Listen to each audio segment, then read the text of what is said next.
Phone ചെയ്ത് നോക്ക്, സുരേന്ദ്രൻ എവിടെ എത്തിയെന്നറിയാലോ. ശരിയമ്മ. ഹലോ അങ്കിളെ, ഞങ്ങളിവിടെ ഇറങ്ങിട്ടോ. അങ്കിളെ എവിടെയാ? ആഹാ, ഇവിടെ തന്നെ ഉണ്ടോ? എന്നിട്ട് ഞങ്ങളെ കണ്ടില്ലല്ലോ. മോളെ ലച്ചു ഫോൺ വെച്ചേക്ക്, അതാ സുരേന്ദ്രൻ വരുന്നുണ്ട്. എത്ര നേരമായിട്ട് നിന്നെ കാത്തു നിൽക്കാൻ തുടങ്ങിയിട്ട് എവിടെയായിരുന്നു നീ?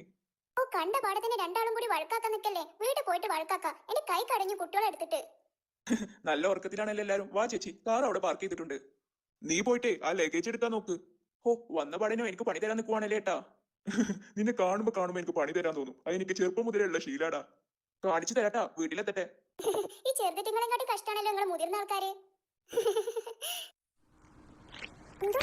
എത്ര നേരമായി പാറക്കുട്ടിനെ ശിവേച്ചിനൊക്കെ വെയിറ്റ് ചെയ്യുന്നു. അവരെന്താ വരാത്തെ? നീ എന്തിനെ വിഷമിക്കുന്ന മോളെ? അവരിപ്പം എത്തും. ഇപ്പൊ എത്തും പറഞ്ഞിട്ട് എത്ര നേരായി? പൊടിമോളെ, ദേ അവരുടെ കാറ് വരുന്നു. അയ്യോ ബാലുച്ചാ. ആഹാ, ആരിത്? ബാലുച്ചിന്റെ പൊടിമോളോ? സുഖല്ലേ മോളെ? സുഖാണല്ലോ ബാലുച്ചാ. ബാലുച്ചിന് സുഖാണോ? എവിടെ ശിവേച്ചും പാറക്കുട്ടിയൊക്കെ? എല്ലാരും കാറിലുണ്ട് കേട്ടോ. ഇപ്പൊ ഇറങ്ങും അവരെല്ലാരും. സീതേ, നിനക്ക് സുഖല്ലേടി? ഓ, സുഖാണേട്ടാ. സീതേച്ചി, എത്ര നാളായി സീതേച്ചിയുടെ മക്കളൊക്കെ കണ്ടിട്ട്. സുഖാണോ മക്കളെ? ലച്ചു ചേച്ചി, ഈ പൊടിമോളെ മറന്നോ? ഇല്ലടാ ചക്കരെ, അങ്ങനെ ലച്ചു ചേച്ചിക്ക് മറക്കാൻ പറ്റുമോ? നീലു, എത്ര നാളായിട്ട് നിന്നെ കണ്ടിട്ട്. നീ ആകെ ക്ഷീണിച്ചു പോയില്ലടി, എന്ത് പറ്റി? ആ ചേച്ചിക്ക് എന്നോടുള്ള സ്നേഹം കൊണ്ട് ചുമ്മാ തോന്നുവാണേ. അല്ലടി, സത്യായിട്ടു നീ ആകെ ക്ഷീണിച്ചു പോയല്ലോ. കുറച്ച് ദിവസം ഇനി ചേച്ചി ഉണ്ടല്ലോ എന്റെ കൂടെ, അപ്പൊ ക്ഷീണക്കട് മാറിക്കോളൂ.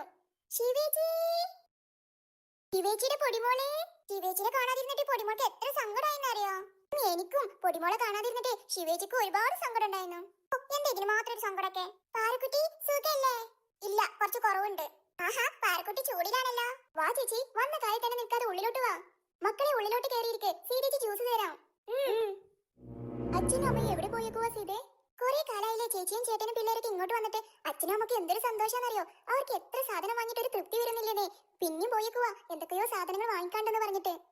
ഈ അച്ഛന്റെ അമ്മന്റെ ഒരു കാര്യം, ഞങ്ങൾ വിരുന്നുകാരൊന്നല്ലല്ലോ, എന്തിനാ അങ്ങനെ സാധനങ്ങളൊക്കെ വാങ്ങിച്ചു കൂട്ടുന്നേ? അവരുടെ ഒരു സന്തോഷം, അല്ലാതെ എന്ത് പറയാനാ. ചേച്ചി, ഞാൻ വന്നപ്പോ മുതൽ ശ്രദ്ധിക്കുവാണേ, ഈ സാരിയുടെ കളർ ചേച്ചിക്ക് നന്നായിട്ട് ചേരുന്നുണ്ട്. ബാലും പറഞ്ഞു സീതേ, നല്ല ഭംഗിയുണ്ട്, നിനക്ക് നന്നായിട്ട് ചേരുന്നുണ്ടെന്നൊക്കെ. പക്ഷെ ബാല് പറഞ്ഞോണ്ട് ഞാൻ അത്ര വിശ്വസിക്കൊന്നും ചെയ്തില്ല. സത്യമായിട്ട് നല്ല ഭംഗിയുണ്ടോ? അതെ ചേച്ചി, ചേച്ചിയുടെ ഈ തുടുത്ത മുഖത്തിന് നന്നായിട്ട് ചേരുന്നുണ്ട്. ഒന്ന് പോടി. അല്ല അമ്മേ, നമ്മളെപ്പോഴാ വിഷുവിനുള്ള ഡ്രസ്സ് എടുക്കാൻ പോകുന്നേ?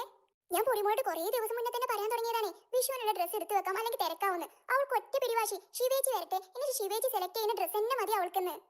അല്ലെങ്കിൽ പൊടിമോൾക്ക് ശിവ എന്ന് വെച്ച ജീവനല്ലേ. എനിക്ക് സംശയമുണ്ട്, പാറക്കുട്ടിയാണോ ശിവയുടെ അനിയത്തി, അതോ പൊടിമോളാണോ ശിവയുടെ അനിയത്തിന്ന്.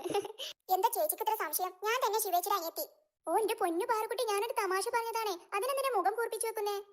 ഒന്നുമില്ല, ഞാൻ വന്നപ്പോ മുതൽ ശ്രദ്ധിക്കുവാണേ, എന്റെ പാറക്കുട്ടിയുടെ മുഖത്തൊരു ക്ഷീണം പോലെ. ഓ, അത് ഒരുപാട് ദൂരം യാത്ര ചെയ്തു വന്നതല്ലേ, അതിന്റെ ക്ഷീണായിരിക്കുന്നേ. ഞാൻ അടുക്കളേക്കൊന്ന് പോട്ടെ ചേച്ചി, മക്കൾക്ക് എന്തെങ്കിലും കഴിക്കാൻ എടുക്കാം, ക്ഷീണൊക്കെ ഒന്ന് മാറട്ടെ. ഞാനും വരാം. അയ്യോ, അതൊന്നും